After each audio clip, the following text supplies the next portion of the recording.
මගේ YouTube channel එකට අදත් විශ්වාධිපති YouTube channel අද මම වීඩියෝ එකක් දානවා. මොකද්ද මම දාන වීඩියෝ එක මේ මිනිස්සුන්ගේ මානසිකත්වයක් තියෙනවා. මනස රැඳිච්ච නරක චේතනාවක් තියෙනවා. මොකද්ද මේ චේතනාව? අපි හැමෝම දැන් ජීවත් වෙන්න මරණයෙන් පස්සේ අපේ මරණ මේ කියන්නේ ශරීර කොටස කොයි හරි ගිල කුවල්ල දැම්ම පුච්ච දැම්ම එතනින් ඒ ප්‍රශ්නේ ඉවරයි කියලා. ඒක වැරදි ඒ ගම. බුදුහාමුදුරු දේශනා කළ දින ධර්මයේ මම මෙන්න මේව දෙයක් පෙන්නනවා. මොකද්ද මම මේ පෙන්නන දේ? මේ ලෝකේ අපේ ඉහළට ලෝක හතක් පෙන්නනවා. මෙන්න ලෝක හත പ്രേත, භූත, මනුෂ්‍ය. මේ මනුෂ්‍ය ලෝකේ, പ്രേත ලෝකේ, භූත ලෝකේ, මනුෂ්‍ය ලෝකේ, දෙව්ලොව, යක්ෂ ලෝක, යක්ෂ උන්වහන්සේගේ ලෝක, දේවතා උන්වහන්සේගේ ලෝක. එතකොට මෙතනදී පෙන්වලා දෙනවා මෙන්න මෙහෙම දෙයක්. එතකොට මේ ටික දේවතා උන්වහන්සේ කියලා නිම වුණාම එතකොට මේ සෝභාදාමකට පණ තියෙනවා. එතකොට මේ දේවතා උන්වහන්සේ කියන කෙනා මනුස්ස රූපකට ගලපලා දෙනවා. ඔන්න මම ගලපලා දෙනවා. යටිපතුලට പ്രേතාත්ම, ඇස්සැටේට භූතාත්ම, ධනපුල් කඩු දෙකට මනුස්ස. එතකොට තුනටියට දේව, බඩට යක්ෂ, පපුවට යක්ෂ උන්වහන්සේ, ඔළුවට දේවතා උන්වහන්සේ. එතකොට මේ මිනිස්සෙක් හා සමානව මේ සුභාදාමේ පණ තියෙනවා. ඒතර සුභාදාම නැතුව මනුස්සයල ජීවත් වෙන්නත් බෑ. මනුස්සයා නැතුව සුභාදාමට ඇති පැවැත්මකුත් නැහැ කියලා තමයි පෙන්වන්නේ. එතකොට එහෙම පෙන්වලා දිනකොට අපේ මේ මනුස්ස ශරීරය තුලින් අපේ මේ සිත භවයට මුදා හැරෙනවා. භවයට මුදා හැරලා මේ කය පොළොවට ඇදගෙන වැටෙනවා. කියන පොළොවට දිරන්න මේ මනුස්ස ශරීරය පොළොවට දිරපත් වෙන්න පටන් ගන්නවා. සිත භවයට ඉහළට ගමන් කරනවා. එතකොට අපි කරමු කර්ම ඈත භවයට ගමන් කරනවා. එතකොට අපිට කියනවා අපි දැන් සාමාන්‍ය මිත්‍ර කාලයක් 7 දවසට දාන දෙනවා, 7 දවසට බණ කියනවා. අයි 10 දවස් සතියේ දවස් 7ක් ආවේ. මොකද හේතුව අපේ මේ භවයට ගිය සිත දවසින් දවස පහළට වැටෙනවා. නමුත් දේවතා උන්වහන්සේ කියන මේ අංග සම්පූර්ණ මේ ඉසමුදුනේ මිනිස්යාට කවදාවත් ඉන්නේ නැහැ. එතකොට යක්ෂ උන්වහන්සේ කියන මේ පපුව කොටසේ මේ සෝභාදාමයේ තියෙන විශේෂ ශක්තිය මිනිස්යාට කවදාවත් ඉන්නේ නැහැ. එතකොට යක්ෂයන් කියන මේ බඩ කියන කොටසේ මිනිස්යාට කවදාවත් ඉන්න බෑ. නමුත් දේව ගෞරව කියන කොටසේ මිනිස්යාට නවතින්න පුළුවන්. විශාල පිනක් අවශ්‍යයි. ඒ කියන්නේ දෙවියන්ගේ ගෞරවයක් ලැබුවොත් මේ සුභාදාම දුර ලස්සන නැවත උප්පත්තියක් ගන්න පුළුවන්. මොකද බුදුහාමුදුරන්ටත් ගෞරව කරේ දෙවිවරුනේ. ඒකෝට බුදුහාමුදුරුවෝ ලස්සනට මේ ලෝකෙට පහළ වුණා. බුදුහාමුදුරුවෝ මේ ලෝකෙට ලස්සන ධර්මයක් දේශනා කරා. එහෙනම් මේ දෙවියෝ කියන කොටසෙන් අපි ගන්න ගෞරවය. ඉන් පහළට මනුස්සාත්මයක් ගැනීමට අපිට හරි ලේසි. එහෙම නැතුව අපේ මේ ජීවිතේ අපි කරපු පව් එනම එක සමානයි.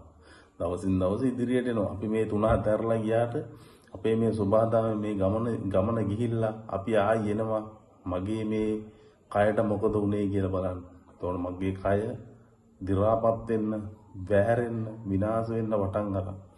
එතකොට ඒ එන ගමනේදී මම නවතිනවා එක්ක പ്രേතාත්මික, එක්ක භූතාත්මික, එක්ක මනුස්ස උප්පත්තියකට. එහෙනම් දෙවිවරුන්ගෙන් ගෞරව ලැබීමට, දෙවියන්ගේ ආශිර්වාදයක් ලැබීමට. එතකොට මෙතනදී මම නවතින පළවෙනි පන්තිය, දෙවෙනි පන්තිය, තුන්වෙනි පන්තිය, හතරවෙනි පන්තිය වෙනකොට අර මං කරපු කර්ම එනවා. මං හතරවෙනි පන්තියේ නැවතිලා තින්නේ කර්ම කියන කොටසෙන් තුන්වෙනි පන්තියෙන්. අන්න එතනදී මගේ කර්ම කියන කොටස මකට ගෙවිලා යනවා. මොකද මං ඉස්සරහට යනවා ඒ කර්ම කියන කොටස මාව පසු කරගෙන යනවා. අන්න එතනට එන්නයි අවශ්‍ය වෙන්නේ. එතනට නැවිලා කර්මයයි සිතයි දෙක එකතැන මුණ ගැහුණොත්, එකතැන පැටළුණොත් මේ සංසාරේ අපි නැවත දරුණු විපාක වලට ලක් වෙන්න වෙනවා. ඒක අපිට බුදුහාමුදුරුවෝ දේශනා කරලා පෙන්නලා තියෙනවා. බුදුහාමුදුරුවෝ ධර්මයෙන් අපිට පෙන්නලා තියෙනවා. මොකද බුදුහාමුදුරුවෝ බුද්ධත්වයට පත් වෙන්න එනකොට විඳපු දුක් තියෙනවා. අනන්තය අප්‍රමාණයි.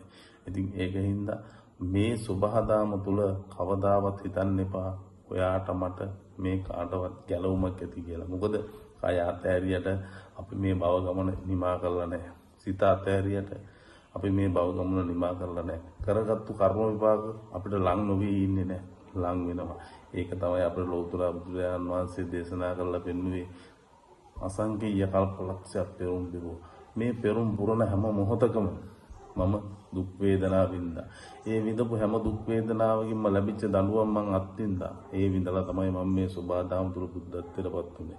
ඒකින්ද බුදුහාමුදුරුවෝ අපිට දේශනා කරලා පෙන්නලා තියෙන්නේ මමත් මේ ලෝකෙට බුද්ධත්වයට යන්න මෙච්චර දුක් විඳනනම් දුක්ඛිත ජීවිතයකට මම වැටුණා නම් ඕගොල්ලෝ කොයි කාලෙක මං ඉන්න තැනට එන්නද? එතකොට ඕගොල්ලන්ට මේ සුභාදාමේ කොච්චර දඬුවම් විඳින්න වෙයිද? ඒකින්ද මේ උපදින ආත්මේ තණ්හාව, ආශාව, ඊර්ෂ්‍යාව, වෛරය, ක්‍රෝධය අතහැරගෙන ජීවත් වෙන්න කියලා. ඉතින් ඒකින්ද මම කියන්නේ මම මේ ධර්මයේ ගැන, මම මේ සුභාදාම ගැන, මම මේ පහදලා දෙන මේ හැමදේම ඕගොල්ලෝ හොඳින් තේරුම් ගන්න. මගේ ළඟ තියෙන ලොකු කතන්දර කියන්නේ. නමුත් මම ලොකු කතන්දර ඉස්සෙල්ලාම ඕගොල්ලොත් එක්ක කතා කරගෙන එන්න විදියක් නැහැ.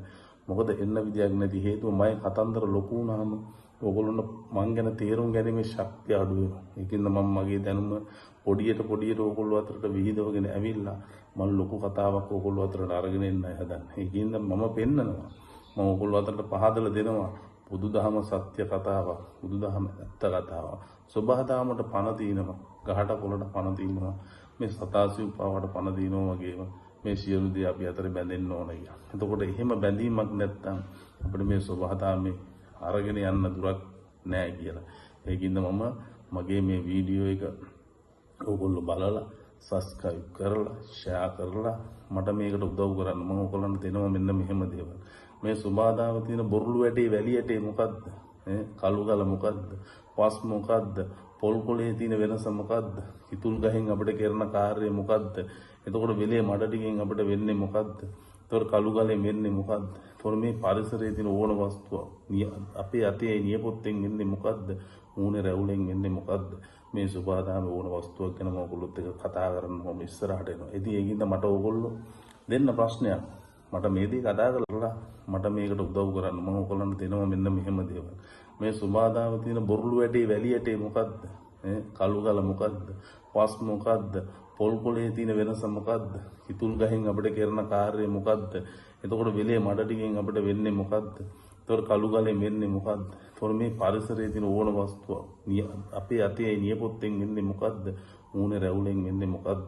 මේ සුභාදාමේ ඕන වස්තුවක් ගැන මම ඔයගොල්ලොත් එක්ක කතා කරන්න ඉස්සරහට එනවා. ඉතින් ඒකින්ද මට ඕගොල්ලෝ දෙන්න ප්‍රශ්නයක්. මට මේ දේ කතා කරලා කියන්නකො පැහැදිලි කරන්න කියලා මට දෙන්න. මං කාත් එක්කවත් එහෙම ප්‍රශ්න අරගන්නේ නැහැ.